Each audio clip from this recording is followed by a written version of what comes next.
हे friends, स्वागत है आप सभी का movie stock movie explain channel पे, जिस पर आज मैं रिकैप करने वाली हूँ लॉर्ड ऑफ द रिंग्स के द रिंग्स ऑफ पावर के सीजन 2 के एपिसोड 3 को। तो चलिए अब आपका टाइम बिल्कुल भी ना वेस्ट करते हुए शुरू करते हैं इस वीडियो को, वो भी स्पॉइलर वार्निंग के साथ। लेकिन उससे पहले मेरी एक छोटी सी रिक्वेस्ट, वीडियो को लाइक, शेयर और चैनल को सब्सक्राइब करने की।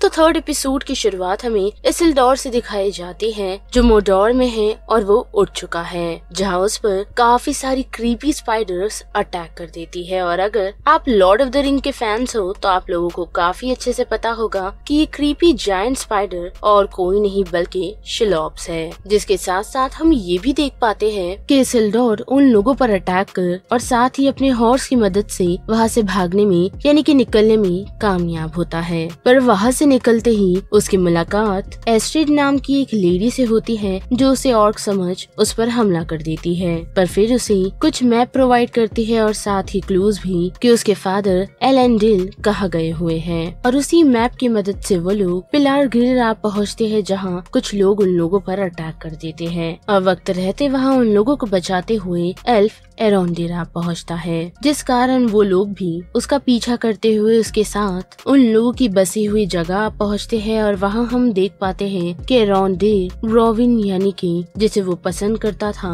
उसे खोने का गम मना रहा है। साथ ही वो लोग उसका फिनरल भी अटेंड करते हैं, जहां हम देख पाते हैं कि ब्रोविन का बेटा थियो भी मौजूद है। साथ ही इसिल्डोर के जख्म को थियो ठीक भी करने की कोशिश करता है। और उसी के साथ साथ एरोंडिल उसे ये बताता है कि इन विलेजर्स को एक हीलर की जरूरत है, पर थियो उनका हीलर बनने में इंटरेस्टेड नहीं। साथ ही वो ये चाहता है कि एरोंडिल उससे कभी बात ना करे, क्योंकि जो रिलेशन ब्रोविन की वजह से उन लोगों के बीच था, अब उसके जाने से वो भी खत्म हो चुका है। जिसके साथ साथ थियो ये जानना चाहता है कि उसका एक्चुअल फादर कौन था। और उसी रात हम देख पाते हैं कि इसिल्डोर थोड़ी बहुत बातचीत एस्ट्रिड से करता है, वो भी उसे अपनी माँ की बातचीत बताते हुए कि किस तरह उनकी मौत हुई, वो भी इसिल्डोर को बचाते हुए, जिस वजह से ही वो अपनी लाइफ में कुछ ऐसा करना चाहता है जो मायने रखते हो। और उसके वहाँ से जाते ही हम देख पाते हैं कि एस्ट्रिड की बैक पर एक बर्न मार्क है, जो सिर्फ अदार की आर्मी पर होता है। यानी कि हम ऐसा कह सकते हैं कि वो अदार की आर्मी का एक पार्ट है। पर उन लोगों के जाते ही वो उस मार्क पर खुद को एक और मार्क दे देती है। जिसके साथ साथ हम ये भी देख पाते हैं कि थियो और इसिल्डोर दोनों ही इसिल्डोर के घोड़े को ढूंढने के लिए गए हुए हैं, जहाँ उन लोगों का सामना कुछ अदार्स के फॉलोअर से हो जाता है, जो उन पर भरोसा न करते हुए अटैक कर ही रहे होते हैं। तो काफी सारे और लोग उन पर अटैक करने के लिए आ जाते हैं, जिससे बचते हुए थियो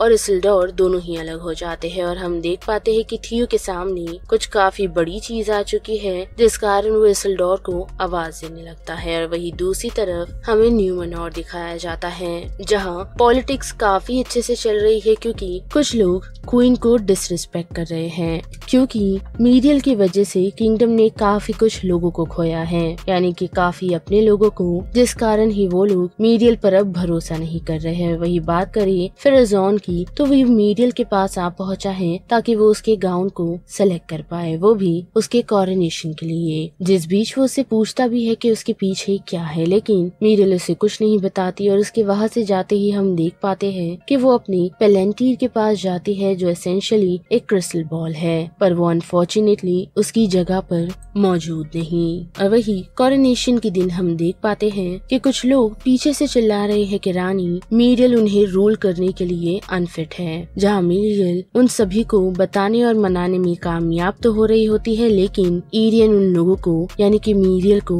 बिट्रे कर देती है, वो भी सभी लोगों के सामने ये रिवील करते हुए कि रानी पेलेंटियर से सलाह लेती है, जिस कारण ही उन लोगों ने अपने काफी सारे लोगों को खोया है। जिस वजह से फेराज़ोन उसे डिस्ट्रॉय करने के लिए कहता है, लेकिन मीरियल उसे मना कर देती है, यही कहते हुए कि वो पेलेंटियर उसका है। और जैसे ही एलेंडिल उसे टच करने की कोशिश करता है, तो मैजिक की मदद से यानी कि मैजिक के कारण वो पेलेंटियर उसे खुद से काफी दूर फेंक देता है। और वही हम ग्रेट ईगल को पहुंचता हुआ देख पाते हैं, जिसे देखकर फेराज़ोन उसकी तरफ चला जाता है। और क्राउड में मौजूदा सभी लोगों को ये बिलीव होता है कि उस एनिमल ने एज ए रूलर फेराज़ोन को चुना है। और वही बात करें मोडोर की तो हम देख पाते हैं कि कुछ ऑर्क अदार से बातचीत कर रहे हैं, जहां अदार उन लोगों को यही कह रहा है कि उन्हें इस बात की पूरी जानकारी चाहिए कि सच में सौरॉन नहीं रहा। जैसे हमें ये समझ आता है कि अदार कुछ न कुछ सोच रहा है, क्योंकि हम देख पाते हैं कि उसने दमरूद को भी अपने पास बुलाया हुआ है, यानी कि वो सच में किसी चीज की तैयारी में है। और वही दूसरी तरफ बात करें ड्रॉफ्स की तो हम देख पाते हैं कि वो लोग एरगियोना पहुंचे हैं, जहां कैलिब्रिम्बोर्ग उन्हें रिंग्स के बारे में बताता है और ये भी कि वो उन लोगों की हेल्प करना चाहता है। साथ ही उस रिंग की मदद से वो लोग अपने ग्रेट माउंटेन को हील कर सकते हैं, जिसके एक्सचेंज में कैलिब्रिम्बोर्ग को उन लोगों से सिर्फ मिथ्रिल चाहिए ताकि उसकी मदद से वो रिंग्स बना सके। पर हम देख पाते हैं कि ड्यूरिन इस चीज से हैप्पी नहीं और साथ ही वो अपने फादर से इस रिलेटेड बात नहीं करना चाहता, जिस वजह से अनेटार उसे मनाने की कोशिश करता है, पर फिर भी उसकी बातों से वो अनश्योर होता है। पर दीसा उसे यही कहती है कि वो लोग इस बारे में किंग ड्यूरिन को बताएंगे और जैसे भी उनकी इच्छा होगी वैसा किया जाएगा। जिसके साथ साथ अनेटार कैलिब्रिम्बोर्ग को बताता है कि गिल-गलैड ये नहीं चाहते कि ड्रॉफ्स या फिर किसी और को उस रिंग की पावर मिले, जिस वजह से कैलिब्रिम्बोर्ग गिल-गलैड से झूठ कहने का डिसाइड करता है कि वो सारी चीजें बंद कर जल्द ही उनसे मिलने के लिए आने वाला है।